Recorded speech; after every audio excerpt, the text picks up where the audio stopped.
Narkoba atau narkotika merupakan zat atau obat yang bersifat alamiah, sintetis maupun semisintetis yang menimbulkan efek penurunan kesadaran, halusinasi, serta daya rangsang.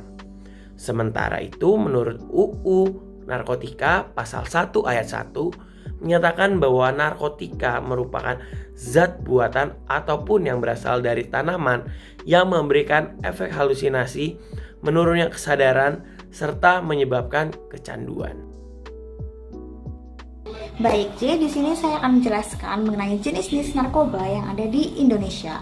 Di Indonesia sendiri, narkoba dibagi menjadi 3 golongan, yaitu golongan 1, golongan 2, dan golongan 3. Penggolongan ini didasarkan dengan tingkat ketergantungannya. Untuk golongan 1, itu cenderung memiliki tingkat ketergantungan yang tinggi, contohnya seperti opium dan kokain. Sedangkan untuk narkoba golongan 2 itu biasanya digunakan untuk pengobatan, namun harus menggunakan resep sesuai dengan anjuran dokter. Contohnya yaitu morfin dan alfaprodina. Kemudian untuk narkotika golongan 3 dibagi lagi menjadi 3 jenis, yaitu sintetis, semisintetis, dan alami. Untuk yang sintetis, contohnya ada amfetamin, metadon, dan dexamfetamin. Kemudian untuk yang semi-sintetis itu ada heroin dan morfin. Sedangkan yang alami itu ada ganja. Seperti itu contoh-contoh atau jenis-jenis narkoba yang ada di Indonesia.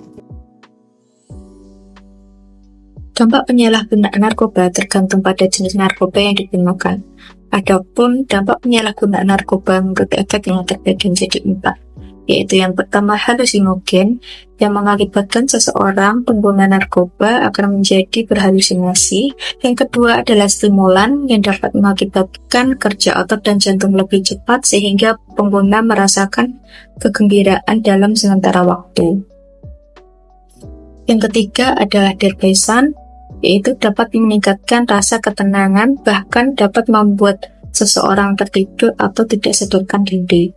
Dan yang terakhir adalah aditif, yaitu dapat mengakibatkan rasa kecanduan hingga membuat seseorang menjadi pasif. Dampak penyalahgunaan narkoba dapat dikelompokkan menjadi 2, yaitu dampak fisik dan juga dampak psikis atau sosial. Contoh dari dampak fisik yaitu antara lain 1, adanya gangguan pada sistem syaraf neurologis, kemudian yang kedua adanya gangguan pada jantung dan pembuluh darah, yang ketiga ada gangguan pada kulit atau dermatologis, kemudian yang keempat adalah adanya gangguan paru-paru, dan yang kelima yaitu adanya gangguan pada organ reproduksi. Sedangkan contoh dampak psikis atau sosial yaitu antara lain 1, hilangnya kepercayaan diri, kemudian yang kedua hilangnya konsentrasi, dan 3 dapat mengakibatkan gangguan mental. Baik, di sini saya akan menjelaskan bagaimana cara kita untuk mencegah dari paparan narkoba. Di sini saya membagi jadi 4 poin.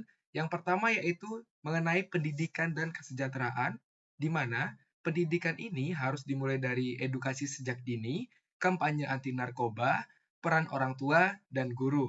Yang kedua adalah penguatan nilai dan kepribadian. Nah, nilai dan kepribadian ini apa? Yang pertama yaitu pengembangan keterampilan hidup atau life skill yang kita punya. Yang kedua yaitu aktivitas positif yang kita lakukan sehari-hari seperti berolahraga ataupun aktivitas-aktivitas lainnya. Terus di poin yang ketiga yaitu lingkungan sosial yang mendukung.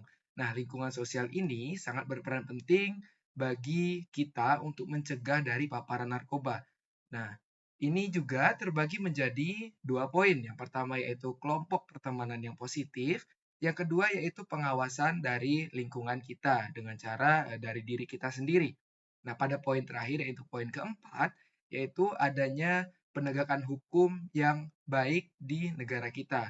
Mengapa demikian? Karena penegakan hukum pun sangat penting untuk teman-teman ataupun orang-orang yang sudah terpapar narkoba agar bisa mendapatkan rehabilitasi yang layak. Nah, di sini juga terbagi menjadi 2 poin. Yang pertama yaitu ada operasi pencegahan, baik dilakukan oleh Badan Narkotika Nasional maupun Kepolisian Negara. Yang kedua yaitu untuk peran masyarakat itu sendiri. Nah, dari paparan yang udah disampaikan dari pertama tadi, dapat kita simpulkan bahwa narkoba adalah zat berbahaya yang dapat merusak kesehatan fisik, mental, dan kehidupan sosial individu. Penyalahgunaan narkoba seringkali menyebabkan kecanduan, gangguan kesehatan serius, serta masalah hukum dan sosial. Nah, dampaknya tidak hanya dirasakan oleh kita sendiri, tetapi juga dirasakan oleh keluarga dan masyarakat sekitar kita.